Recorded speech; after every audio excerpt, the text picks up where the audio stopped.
Good. Hey, it's nice to meet you. Yeah, nice to meet you. Where are you calling in from, or where are you based? I am right in the middle of the United States of America. I'm in Kansas City. Right, nice. And how's Kansas these days? Kansas City is a city that is surprising me in a way I never thought that I would ever be this bespeckled by what's going on. I've been here my whole life. We just had the NFL draft. We're getting the World Cup here in about 3 or 4 years. Like we're turning into this metropolis, and Right, it's really, really cool to see. So, awesome, and awesome. where are you located? I'm based in Christchurch in New Zealand. Oh man, New Zealand. What a wonderful, magical place. I've never been there, but I have only heard good things. You definitely need to come. So Christchurch is so basically I'm not sure if you know, but New Zealand is split into like two: the North Island and the South Island. Yeah. And yeah, right, we're basically halfway down the South Island, and yeah, it's just beautiful. Like if you've seen Lord of the Rings, you've seen a lot of New You Zealand, you know. got it. So years ago, when I was in my bachelor days in my 20s, I lived downtown, and my Yeah, roommate, one of my best friends, worked at I can't remember what kind of, it was some kind of engineering shop. Well, one of the guys, his name was Andreas, and he was from Christchurch. And his right. parents owned a pita manufacturing company. So we ate pita all the time. It was the best thing in the world. We put everything in pita. It was great. But he was Right. from there and he extolled the virtues. He was a pilot and he absolutely loved New Zealand. And I think once he was done working here for a while, he got out of the States and went back home. Yeah, I think it's one of those things that I mean I've heard the story like 1,000 times that people have say come here to go on holiday, and then they've just caught the bug, you know, and they've Yeah. just seen how nice the people are and how safe it is and all those kinds of things, you know. Yeah. So That's wonderful. yeah, so yeah, yeah. We it was a bit of a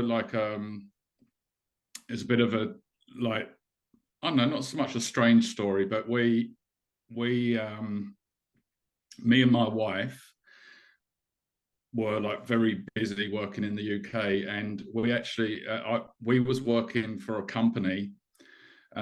So we basically was like the middleman selling very high tech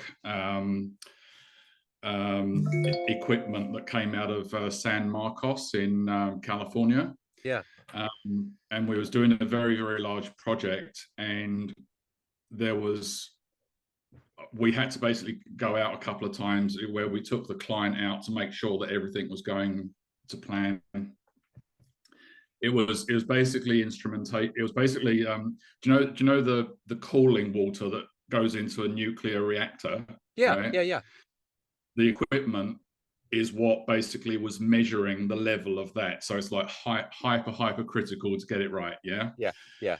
And I went out the first time for about 3 weeks, and I just was blown away by like I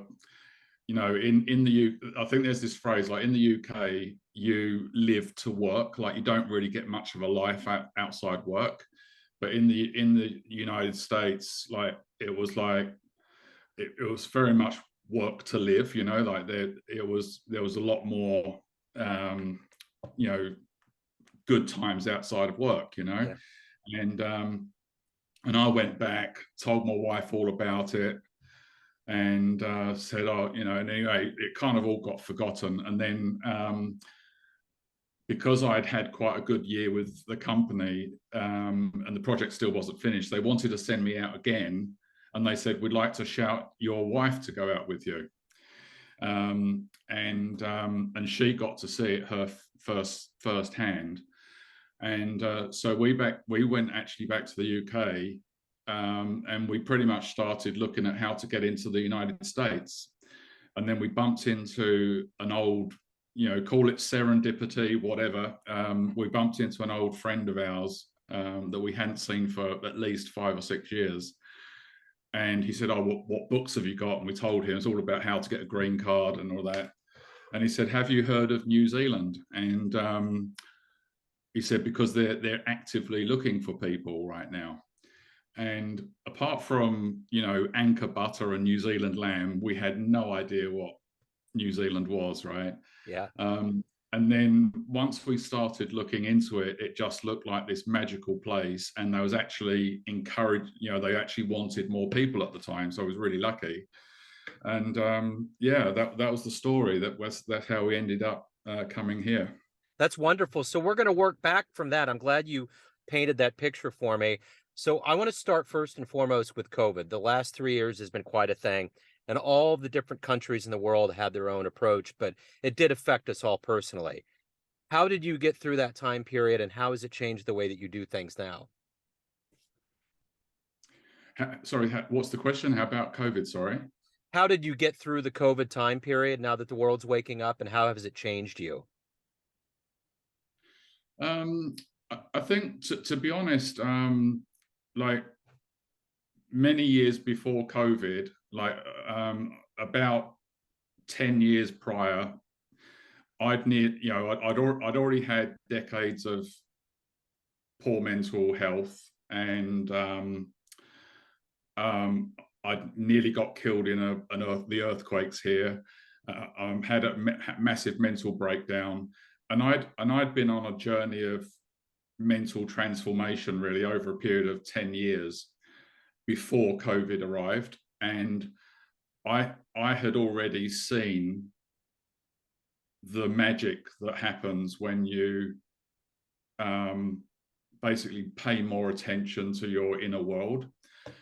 So when COVID hit, and just as a kind of a quick side note, I was already kind of going through quite a tough situation, because the business that I was running, this Ever Yellow app that I'm working on now, that was going through some real pain points, because like the developers are, I'd got this investment, developers had delivered a can of worms, so I'm already in this kind of zone of kind of, a lot of crap going on really. and Yeah. then and then and then the Christmas before COVID, I got that dreaded call from the UK, saying mum's been diagnosed with terminal cancer.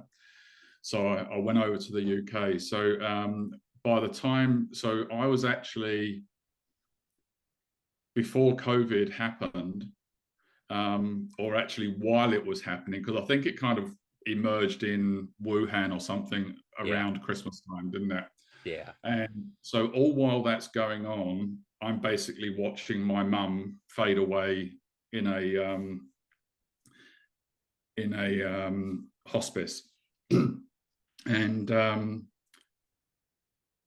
and yeah, so when COVID actually kind of properly hit, like I had to kind of rush home, otherwise there was a real chance that I would have been stranded in the UK, and many thousands were. Yeah, when COVID hit, I think, given everything that had gone on and the fact that I had, very, very high resilience, and I see the world quite differently to what perhaps most people do. I don't look at things as being like, oh, this is going to be the worst outcome. I can't, from my own life history, I know that however big things are, I know that I'm just in the middle of a passing storm, and that even when I'm in the storm, there's still stars and blue skies and sunshine up above. Yeah. So yeah, ironically, I actually really enjoyed the time when COVID was going on, because I got to spend a lot of time with my wife at home. After just having been away from her for 3 months, and I really enjoyed the time. Yeah. putting your mask on, and you was allowed to go out for walks. And we literally, we're absolutely blessed because we live right next to a river and a really lovely park. Got lovely, like not a mountain range, but kind of in our backdrop here. And it just couldn't, it was a nice time, you know. I probably got more work done than if I was to go into the office. Yeah. Yeah, so it was, I found it quite easy. Yeah, no, I think there was a lot of silver linings for people. So let me ask you this. If I put you in front of a bunch of third graders at a career day and one of the kids looks up at you and says, "What do you do for a living?" How do you answer them? I That's a good question. I've not actually had to do that, so you've caught me on the hop a little bit. I'd probably say that I'm the founder of an impact venture, which is, you know, we're focused on social good, and the product that we're building is a mental fitness app that helps any person develop resilience and mental fitness really easily with little effort. And so that's basically what I do. So what did you want to be when you were in the third grade? What was your dream? Okay, so when I was at school, I mean, in a way, this is part of my mental health backstory, really. You know, I had quite an abusive childhood, and when um, it got to that stage where you have to kind of pick your subjects to do in the final last 2 years at school. I'm a creative person. You know, my DNA is creative. I can't remember if that's left brain or right brain. You tell me. But I was firmly in one way. You know, all I wanted to do was art, history, woodwork, all of that soft stuff, right? And I chose all of those as my choices. And I kind of got a proverbial slap round the head by my parents. I mean, they looking back, they were probably working class. They wanted to see something better of me, maybe. And they basically forced me into learning things I didn't really want to do. So I failed all my exams. So you know, when I was kind of in that position of thinking, what do I want to be? I was actually already then very confused about my identity, because I was like, you know, I guess deep down in my heart, I probably wanted to be an artist or a designer. Yeah. But when it comes to, I mean, our I remember going to see the career advisors, and it was like next to hopeless, right?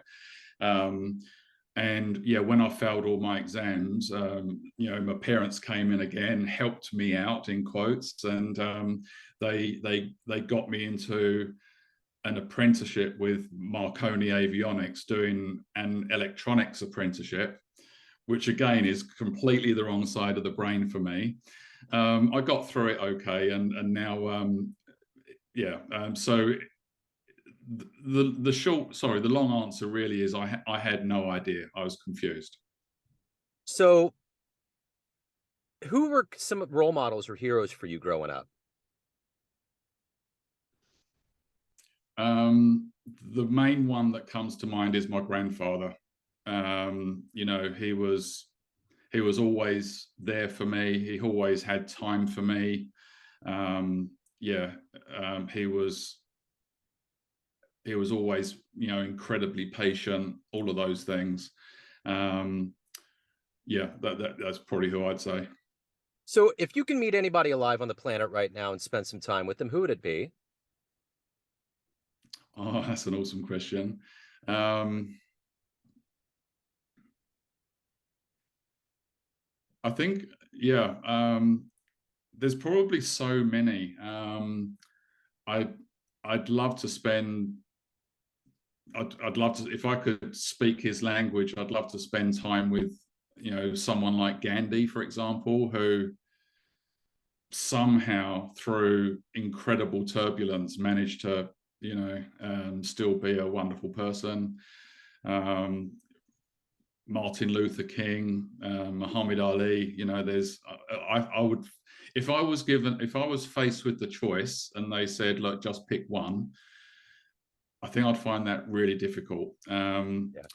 And another one would probably be Winston Churchill as well. I used to live very close to his home in Kent, and I know that there, probably like anyone during the World War era, there's always going to be negative parts of their story. But again, I think he's someone that showed incredible courage and had to make some incredibly tough decisions, kind of for the greater good that he could see. And yeah, that's probably another person. So every day you wake up and you look at your day and what you have to do, what motivates you? What's the ultimate motivator for you to get to the end of the day and to feel good about what you've done? So so I've made it my mission to help as many millions of people as I can achieve the life that I'm now having as a result of having strong mental fitness. And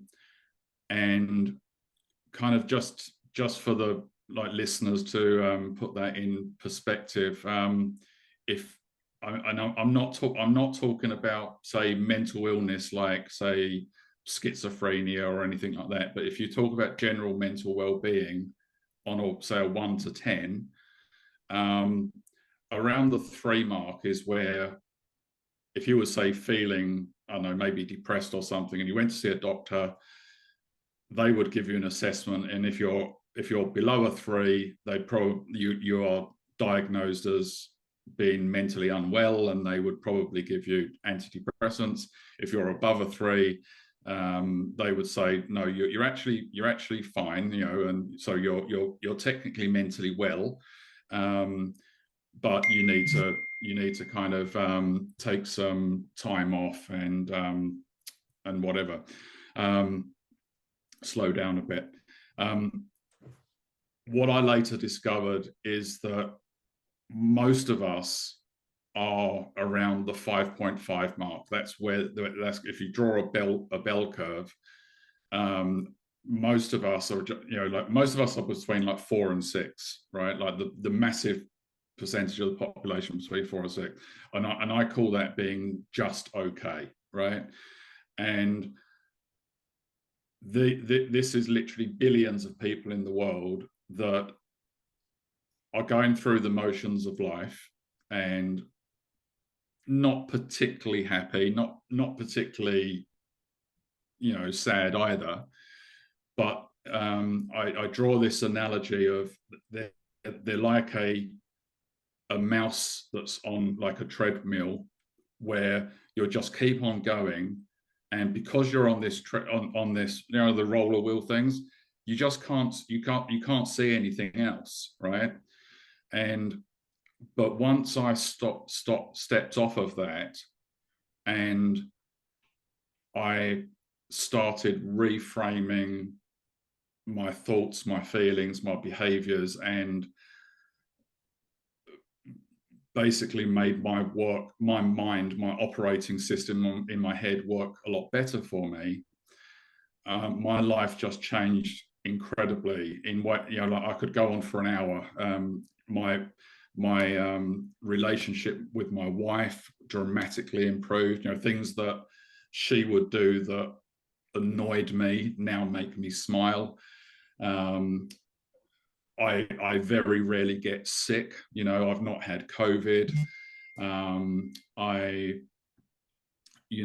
When things happen, like, say, someone cutting across me in their car or something like that, it just doesn't, I don't, there's no reaction whatsoever. It's happened, and it's just a wonderful place to be. Your productivity goes up, your motivation goes up, your energy goes up, and I think it's been such an amazing eye opener for me that, oh my God, this is wonderful, right? I want other people to have this.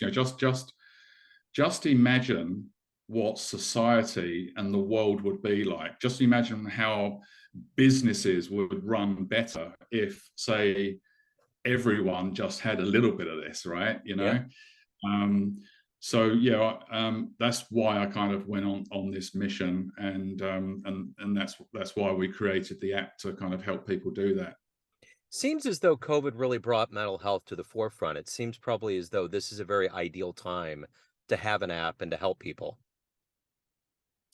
It wasn't. It wasn't. I mean, to be honest, the I'm not necessarily saying this in like a bad way, like there was ill intent, but when things like this happen, you suddenly get a flood of people thinking, oh, let's make an app for that, right? Yeah. There's literally an app for everything. So actually, because we actually started the design and development of this app like way like to about two or 3 years before COVID, and COVID actually made it harder for us because, like, there was just so much noise, and and really that kind of caused a big problem because the problem that we're actually solving is that there's very little evidence that any of these apps actually work, right? There's multiple, very large research studies done. Go on Google and find them, where they've looked at all the data. They've done comparative studies between very large cohorts of people that are using, say the top 30 mental well-being apps as opposed to people that are doing nothing, and there's no statistical difference. And also the number of people that basically abandon these apps within a week or two is just astonishingly bad. Even the best performing apps, only 3.6% of people are still using them after 2 weeks. So that was really the eye opener for me, thinking, there's literally billions of people that, whether it's stress, burnout, just feeling lost or whatever it is, there's literally billions of people in the world that are struggling with their mental well-being. They don't have apps to support them. So yeah, you are right, but it also didn't help as well. So let me ask you this. Everyone has a perception of you, family, friends, clients, colleagues, but you're the one in control. What's your perception of you? Who do you think you are? Who do I think I am? I think, I mean, I know it sounds a strange answer, but I am kind of the soul that's inside me. I don't, because of what I've learned, I don't see my identity as what I look like or what I do. Like if you like I have these conversations with people, and I say a similar thing. So who are you? And they say, oh well, I'm a builder or whatever. And I say, okay, so if you wasn't a builder, would you stop being you, right? And they like step back, and so I say, so if you take your career away, who are you? And I keep on going down, and then they say, well, I'm this flesh and bone. I say, okay, so if I chopped your arms and legs off, would you stop being you? So yeah, I kind of, yeah, without sounding kind of too woo and spiritual kind of thing, I now feel that I am this honest, loving, creative being that just exists, whatever piece of flesh that I'm in. That's wonderful. So, Alan, if anyone wants to get the app, learn more about you and what you're doing, your mission, where can they go? Well, if they want to talk to me, they can go to LinkedIn and just Google my name, Alan Cox. Not Google my name, search for my name on LinkedIn. And if they want to just learn about the app, they can go to everyellow.com.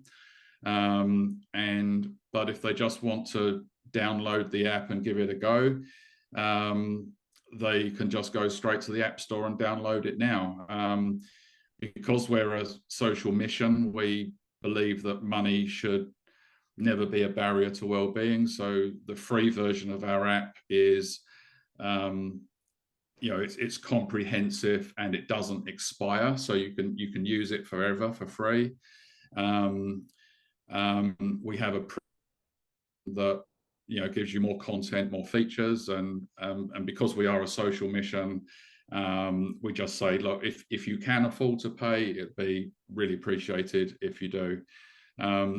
And for especially for organizations and businesses, we've also got a business offering where you can provide the premium version to your people, but what we also can do is we can aggregate and anonymize the data, so that without even having to ask your people about doing well-being surveys, we can provide like a continuous temperature check on the well-being of your people as well. So, if you're a company that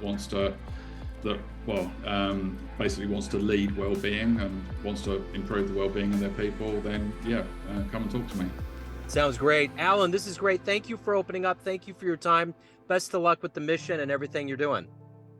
Thank you very much indeed. Nice talking to you. Nice talking to you. Take care. Have a good day. Bye-bye.